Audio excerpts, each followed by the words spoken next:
नमस्कार दोस्तों। आज मैं अपने जो जूनियर वकील होते हैं, जो नए नए प्रैक्टिस में आते हैं, उनके लिए एक तोहफ़ा देने वाला हूँ, एक बात बताने वाला हूँ उनके लिए,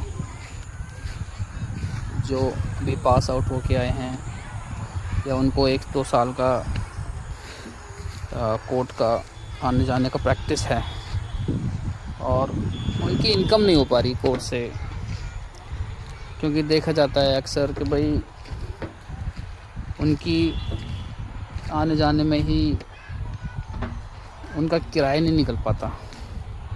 उनके फैमिली वाले उनको ताने देते हैं, भाई या तो तू सेटल हो जा या तो दूसरा काम पकड़ ले। तो वो जूनियर जो वकील हैं वो निराश रहते हैं कि भाई यार क्या करे क्या नहीं करे। सीनियर वकील के पास वो पैसे मैं इतना देता नहीं, हमारा घर खर्चा चल नहीं पाता। तो मैं उनके लिए एक बताना चाहता हूँ कि कोर्ट के अंदर ही, किसी भी कोर्ट में, आप ऑल इंडिया के किसी भी कोर्ट में आप एज ए जूनियर वकील हो और आप सोच रहे हो कि मुझे पैसे कमाने हैं, अर्न करने हैं, तो एक शब्द है जिसे बोलते हैं oath commissioner. Oath commissioner oath commissioner ये वो शब्द है जो कि कोई भी जूनियर वकील हो, जूनियर अधिवक्ता हो, उसकी जो फाइनेंस कंडीशन है ना वो अच्छी हो जाएगी। अब ओथ कमिश्नर के लिए क्या एलिजिबिलिटी चाहिए और कैसे फार्म भरा जाता है, फार्म कहाँ अप्लाई होता है और इसे कौन कौन फार्म भर सकता है, वो मैं आपको बताने जा रहा हूँ। पहली बात है कि ओथ कमिश्नर का मतलब होता है जितने भी कोर्ट के एफिडेविट होते हैं ना उनको अटेस्ट करना। जिनके नाम का एफिडेविट होता है उसके उस एफिडेविट में साइन होने चाहिए और वो ओथ कमिश्नर उसको अटेस्ट करता है कि भाई ये जो साइन है मेरे सामने किया हुआ है। तो जितने भी हैं, जो भी एफिडेविट है जो कोर्ट में फाइलिंग होने जा रहा है, जैसे कोर्ट में नया दायर नई याचिका हम फाइल करते हैं ना, तो उसमें जो एफिडेविट लगे होते हैं, सपोर्टिंग एविडेंस और एफिडेविट लगे होते हैं ना, तो उनको अटेस्ट करने का काम किसका होता है? ओथ कमिश्नर का। तो ओथ कमिश्नर उन एफिडेविटों को अटेस्ट करता है ऑन बिहाफ के भाई ये जो कर रहे हैं, इनके जो एफिडेविट हैं उनमें ये साइन जो किए हैं वो मेरे सामने किए हैं। ठीक है। अब बात आती है कि भाई इसे कौन कौन भर सकता है। इसमें भरने का तो जी ऐसा है कि मिनिमम आपका 2 साल का एक्सपीरियंस होना चाहिए। इसमें जो भी जूनियर वकील हैं जो ये सोच रहे हैं भरने के लिए, उनके लिए मैं बता दूँ, मैं भी ओथ कमिश्नर हूँ गुड़गांव कोर्ट में, मैं भी प्रैक्टिस करता हूँ और मैं आपको बता रहा हूँ क्योंकि मैंने भरा हुआ है और मैं हूँ अभी। तो इसमें ये मांगते हैं 2 साल, मिनिमम 2 साल का एक्सपीरियंस होना चाहिए। और जो ये फार्म होता है, ये फार्म आपको कोई भी टाइपिस्ट वाला दे देगा। टाइपिस्ट वाले के पास जा कर के उनसे बोलना, भाई मुझे ओथ कमिश्नर का फार्म भरना है और मुझे परफॉर्मा दे दो, या आप ओथ कमिश्नर का जो फार्म है वो भर दो। ओथ कमिश्नर में 35 साल से ऊपर का एज वाला नहीं चल सकता। जिसकी एज 35 साल से ऊपर है ना, वो एलिजिबिलिटी नहीं है, वो एलिजिबिलिटी क्राइटेरिया में नहीं आता वो। और मिनिमम इसकी 2 साल की एक्सपीरियंस होना चाहिए कोर्ट में प्रैक्टिस का। कोर्ट में जो प्रैक्टिस है उसमें मिनिमम 2 साल का एक्सपीरियंस होना चाहिए। और वो किसी टाइपिस्ट के पास जा कर के और ये फार्म भरवा करके और हमारे डिस्ट्रिक्ट कोर्ट का या हाई कोर्ट का डिस्ट्रिक्ट कोर्ट का एक होता है रजिस्ट्रार, या उसे हम सुपरिटेंडेंट भी बोल सकते हैं। तो उनके पास जा कर के ये फार्म अप्लाई देना होता और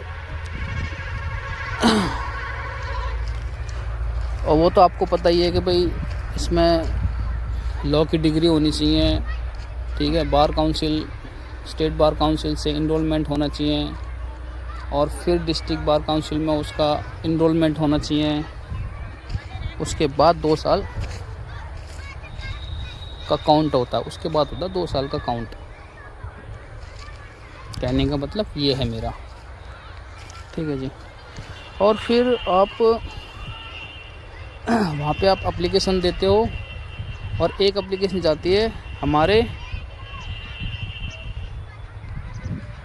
डिस्ट्रिक्ट जज के पास, या सेशन जज या डिस्ट्रिक्ट जज, इनके पास जाती है एक एप्लीकेशन और एक सर्टिफिकेट होता है, एक्सपीरियंस सर्टिफिकेट।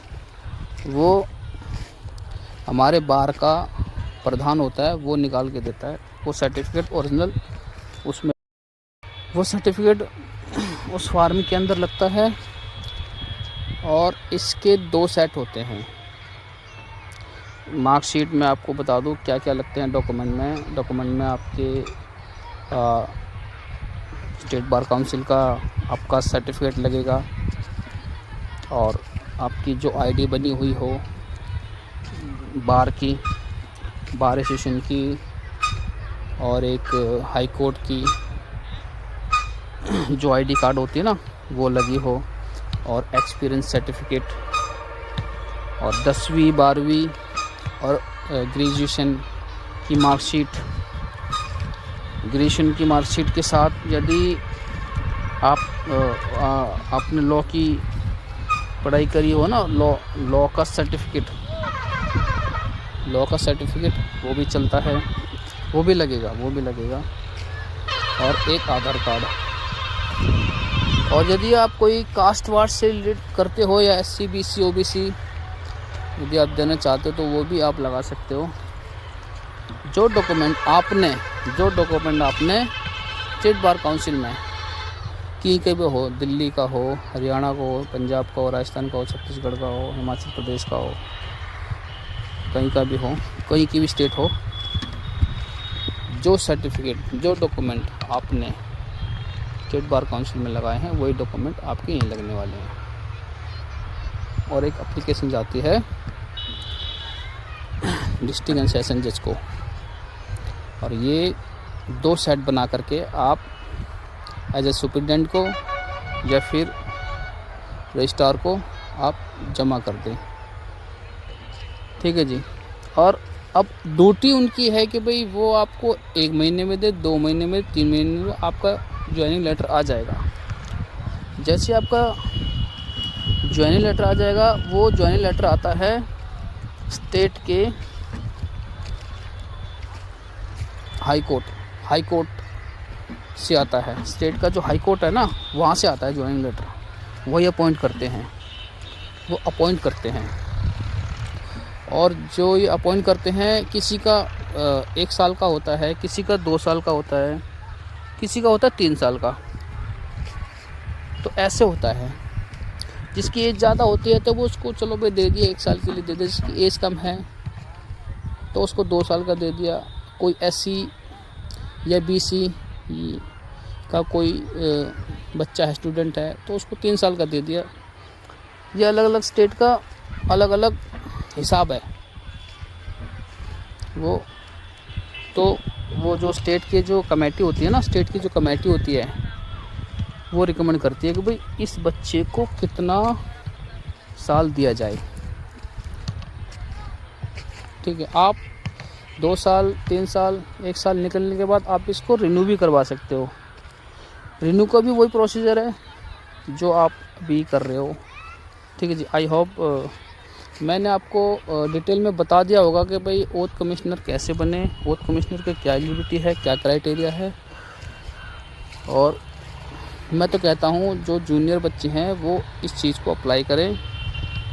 ज़रूर आपकी जो फाइनेंशियल कंडीशन है ना वो आपकी सुधरेगी और आपको कोर्ट में इंटरेस्ट आएगा। हर कोई आपको बोलेगा हाँ भाई बाबूजी, हर कोई बोलेगा जनाब, पुलिस वाले भी आएंगे, डीसीपी की जो एफिडेविट है वो भी आप अटेस्ट करोगे। आपको प्राउड फील होगा, बढ़िया फील होगा आपको कि भाई हाँ मैं हूँ, अब लग रहा हूँ कि भाई। और इससे आप अपनी वकालत की जो करियर है ना, जर्नी, वो आप यहाँ से स्टार्ट कर सकते हो। आई होप ये वीडियो आपको अच्छा लगा हो। मैंने बना दिया। मुझे एक मैसेज देना था कि भाई जो बच्चे स्टूडेंट बोलते हैं ना कि भाई यार क्या करूँ क्या नहीं करूँ, तो ये ऑप्शन मैं आपको बता रहा हूँ, आप इसमें एक बार अप्लाई करो। आपको ये वीडियो कैसा लगा आप नीचे कमेंट करके बोलो। और किसी का भी कोई सजेशन हो, कोई भी कैसी भी इंक्वायरी हो, वो नीचे कमेंट में कर दे कि भाई सर ये बात बताओ, ये बात आपकी रह गई है, तो वो मैं बताने की कोशिश करूँगा जी। धन्यवाद, थैंक यू।